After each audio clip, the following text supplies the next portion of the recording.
Salut, c'est Pierre de Change le Monde en 2 heures. J'espère que tu vas bien. Aujourd'hui, je suis avec Cyrielle Ariel d'Europe 1, Ushuaïa TV, de son blog. Elle est partout. C'est une journaliste qui met en avant des changemakers, des acteurs du changement. Et vous nous avez posé des questions sur Facebook, Instagram et YouTube. Petite parenthèse, faites des questions plus courtes, les mecs et les filles. Parce que vraiment, les pavés, en fait, c'est pas clair et ça, enfin voilà, c'est pas pratique. Et pour commencer, on a Sylvain qui commence avec les pieds dans le plat. Et c'est trop drôle parce qu'en plus sur Facebook, tu as déjà vu la plupart des questions. Il y en a même où tu répondais avant la vidéo. Il demande qu'est-ce qui est plus efficace selon toi, faire des cœurs avec les mains, parce qu'à chaque fois que tu fais une interview, tu fais un cœur avec ton invité, ou des choses plus radicales, faucher des champs d'OGM, casser des McDo et occuper des ZAD. Alors, je pense que chacun a une mission différente. Moi, je suis journaliste, donc Oui. je suis là pour parler de faits, d'actualité ou des mises en lumière. Donc, en tant que journaliste et pas dans les champs, voilà, je milite par ce que je fais. Donc moi, aujourd'hui, mon militantisme passe par mes portraits sur Europe 1, par mes coups de cœur sur Ushuaïa TV, sur mes réseaux sociaux et effectivement le cœur. J'invite Sylvain à peut-être parcourir brièvement ce livre. Mais voilà, ça parle de maladies cardiovasculaires, de la première cause de mortalité au monde, ça parle de solidarité. Donc en fait, j'ai envie de te dire que moi, Sylvain, je préfère faire des cœurs avec des gens qui font des choses bien que faire des doigts d'honneur. Voilà. Il complétait en demandant est-ce que tu penses que le pessimisme ambiant c'est indispensable pour qu'on prenne au sérieux les enjeux de notre époque où souvent on a besoin un peu de sensationnalisme? Je pense qu'on a besoin de toute façon le yin et le yang, hein, c'est le blanc et le noir, c'est le bon et le mal, mais je pense que d'être trop submergé par ce pessimisme ambiant, je ne sais pas ce que ça peut donner de positif en fait. Donc j'ai envie de vous dire, quand on est trop pessimiste, qu'il y a la crise du chomage, qu'on peut se faire éclater la gueule au coin de la rue, on est dans des zones radioactives, on mange du plastique, du mercure ou dans des OGM dans notre assiette, etc.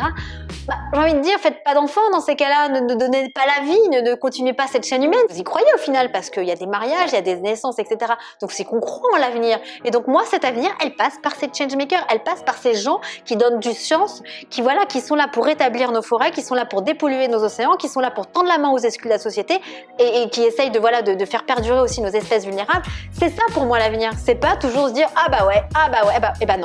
non. Non, je me suis lassée dans cette aventure à faire des cœurs parce que les cœurs c'est de l'amour et je pense que s'il y avait suffisamment d'amour sur cette planète, il n'y aurait pas autant de morts et de crises et de guerres. Boum! Je sais qu'il y a une actualité globale qui est plutôt morose, mais je me rends compte qu'au quotidien, pour sauver nos terres, pour faire de plus en plus d'agriculture bio, pour recycler nos vêtements, pour lutter contre l'obsolescence programmée, enfin en fait il y a quand même des solutions, elles sont là, elles existent. C'est pour ça que depuis plusieurs mois, ça draine, hein. Il y a plein d'initiatives qui se relèvent, plein de médias, de nouveaux médias pour mettre en lumière tout ça, étant un acteur. Aujourd'hui en 2018, c'est ce que je dis, on est un peu sur un radeau, tous ces gens-là, hein, économie sociale et solidaire, l'humanitaire, le développement durable, le commerce équitable, etc. Et ben qu'on va grossir et que nous aussi on devienne un paquebot et qu'on devienne la norme. Et j'y crois. J'y crois. Je ne fais que relayer tous ceux qui y croient. Donc j'espère qu'on est des millions en fait. Avec ça quand même. Grave, ça a bougé. Il y a 30 ans, il n'y avait pas tout ça. Hein. Non, mais bien sûr que non. Ça avance vite. Et la question, c'est pas est-ce que tu es pessimiste ou optimiste, c'est est-ce que tu es spectateur ou acteur, quoi. Enfin, peu importe que le monde il aille mal comme ça ou comme ça. La question, c'est toi, qu'est-ce que tu fais? Toi, qu'est-ce que tu fais? Toi, qu'est-ce que tu fais? Stop les critiques. Toi, qu'est-ce que tu fais? Regarde-toi dans le miroir, comme disait Michael. Faisons, et puis tous ces gens qui osent, ils ont la niaque, ils sont contents, ils vivent de leur passion. Parfois, c'est très dur, il y a des galères et tout, mais ils sont heureux en fait de dire j'apporte quelque chose à la société. Ouais. Et ils n'ont pas le temps du coup de critiquer les autres parce qu'ils ont tellement de boulot. Antoine qui nous demande est-ce que tu mesures ton impact de tout le contenu que tu crées et si oui, comment? Alors comment? Parce que j'ai beaucoup de retours sur les réseaux sociaux, il y a des gens qui me font des messages intimes, très intimes d'ailleurs parfois. Il y en a même un qui un jour il m'a dit j'ai failli me suicider, j'ai regardé un peu les poches, je me dis et je pense qu'il a saisi sa casquette de résilient. Il y a des mises en lumière, un jour le programme alimentaire m'appelle, j'avais interviewé la directrice France, elle me dit c'est génial, on a fait un partenariat avec... C'était avec une course de voiliers. Comment elle s'appelait cette course? Jacques Vabre, ouais, je crois. Et je lui dis, c'est génial. Elle me dit, ouais, parce qu'on a fait le portrait et que tu as mentionné que j'étais fan de navigation. Et donc, du coup, on a pu me faire une mise en lumière des actions du programme alimentaire mondial pour récolter des dons pour pouvoir avoir un impact sur le terrain. Donc, je le mesure, c'est varié. Quand on m'écrit des messages, qu'il y a des jeunes qui sont là en ce moment, je suis en master, je fais du journalisme, j'aimerais moi aussi me lancer là-dedans. Est-ce que je peux avoir des interviews comme vous avez fait, etc. Ensuite, sur Instagram, @pierre.chevel si tu veux poser des questions pour les prochains invités. Sophie demande comment tu fais pour garder un esprit toujours optimiste au quotidien? Un esprit optimiste. Bah, j'aime ce que je fais. Je vois qu'on est de plus en plus, c'est en train de bouger. De toute façon, on n'a pas le choix. Hein. C'est pas make our planet great again. C'est surtout l'humanité qu'il faut réactiver pour dire c'est surtout l'humain qui doit changer parce que la planète, elle est là depuis plus de 4 milliards d'années. Elle sera là bien après nous. Mais c'est surtout l'homme, c'est l'espèce humaine qui est en danger. Donc ça peut paraître oui, ou c'est l'espèce humaine. Oui, enfin c'est nous, c'est toi, c'est moi, c'est vous, c'est l'homme. Hein. Donc c'est peut-être une phrase bateau, mais c'est tellement bateau mais qu'elle est réelle, elle est réaliste là pour le coup. Et c'est pas optimiste, donc je suis optimiste du coup de rencontrer des gens qui essayent de dire bah maintenons-nous en vie et tous ceux qui agissent pour l'environnement.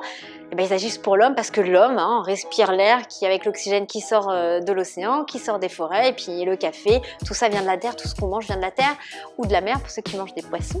Et voilà, et donc on dépend de l'environnement, donc tous ceux qui pareil agissent pour l'environnement, ils agissent du coup de facto par répercussion pour l'homme. Et dernière question, Thomas qui nous demande comment est né Circuit Court, l'émission à laquelle tu participes tous les jours avec ta chronique. C'est le patron d'Europe 1, Frédéric Schlesinger.